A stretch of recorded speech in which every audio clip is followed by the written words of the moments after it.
atheists, agnostics, skeptics. You are welcome here. At Seattle Atheist Church, we call ourselves an atheist church because you will never hear anything supernatural talked about from the pulpit. Also, I am encouraging people to get more comfortable with the use of the word atheist.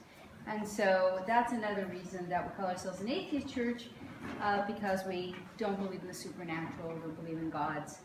And so haven't quite cleared the wordsmithing on that portion, but basically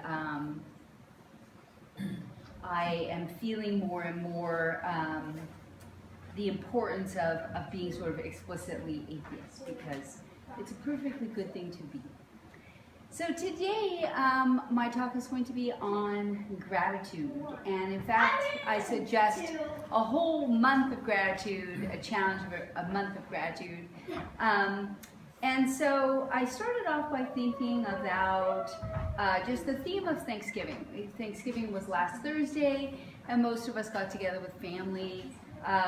We thanked the cook, we thanked our family and friends who were present. We might have given thanks for some of the events or things in our lives. And so I said I'm a pretty thankful person just generally, so I started sort of making lists of things, and in some sense I felt like it was trivial. They were very trivial things, right? Thankful for little things like a free sample at Costco, or thankful for clean sheets. They're nice to have. And actually, I was at a website called Greater Good and reading some of the research about gratitude. And it turns out that being thankful, even for those very trivial things, has major outcomes, major impact for people's lives. So people who are grateful, who can count at least 5 things every day that they're grateful for, they tend to be happier, to exercise more. If you're grateful for your partner, you tend to have a better relationship, a stronger relationship, and all those kinds of things. So the 2 things that they recommend are grateful, where you're saying gratitude, like 5 things that you're grateful for every day. And the other thing was writing a gratitude letter for somebody in your life and then sharing that with them. So the positive psychology folks say that if you would do these things, that people who do them tend to feel happier and also actually be healthier. But last night, after coming home from lots of Thanksgiving revelry, which in large part involved being stuck in traffic with a few traffic accidents that we avoided, but we were stuck as the traffic snaked along. I was in a place where I just wasn't really feeling that grateful. And so I read some blog entries by people who were not thankful on Thanksgiving, and most of them were extremely funny as well as honest. So somebody talking about, they've lost their job, and people tell them to be grateful they have unemployment, but the unemployment's not paying for everything, and then they got a job, they're actually making even less money than when they were on unemployment, and things like that, right? So as atheists, we don't believe that everything that happens in our life is coming from providence, and so that even the awful stuff is part of some great master plan.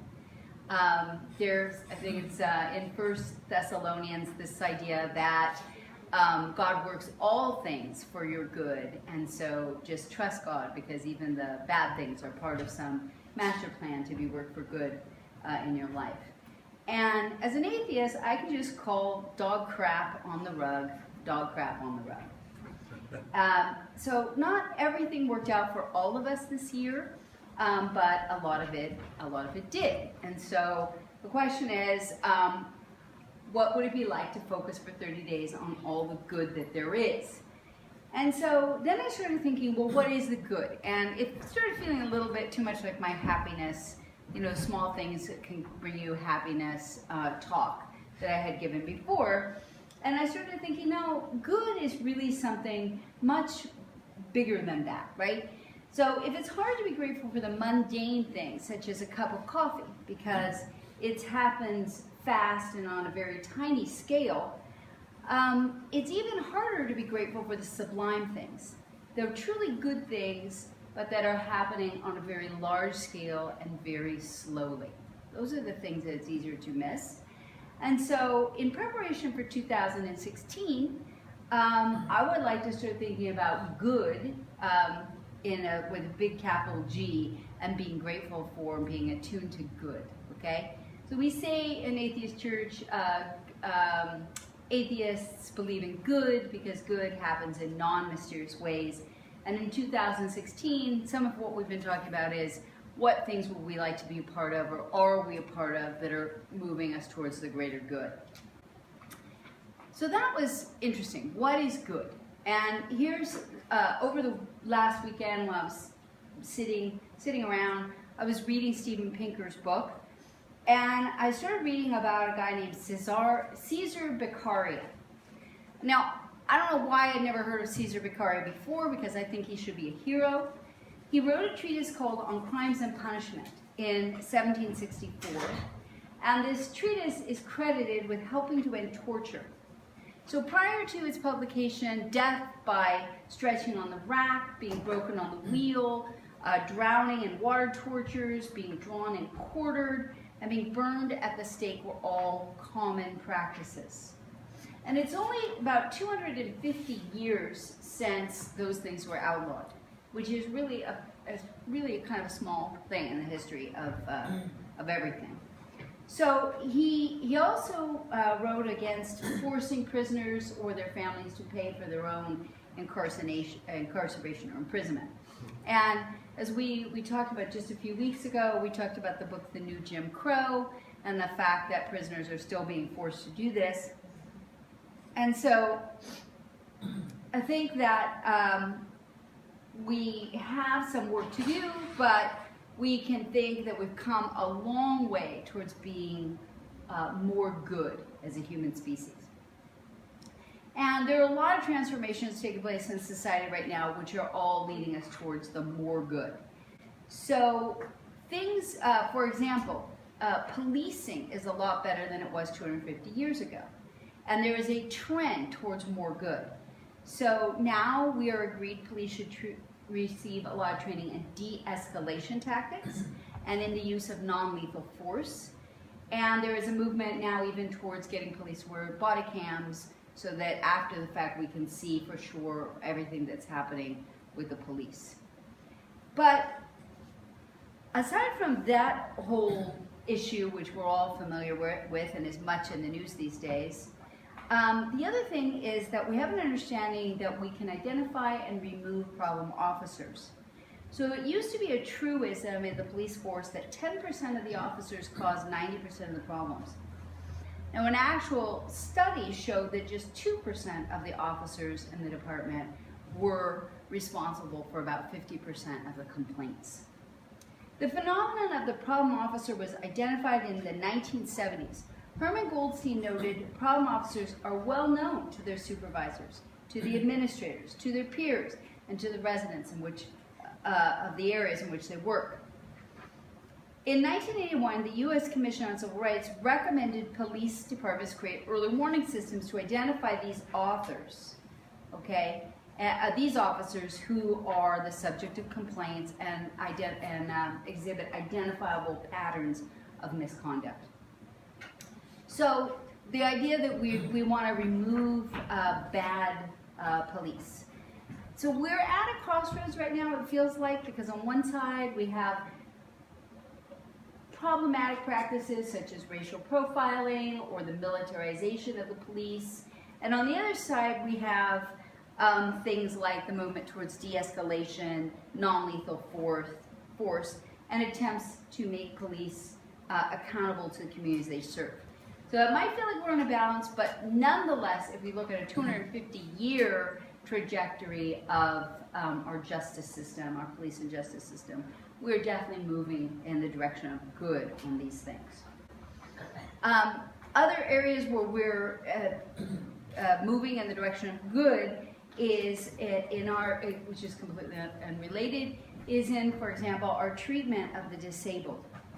So 200 years ago, about half of the 8 million students who are disabled and currently in school would have been kept out of school.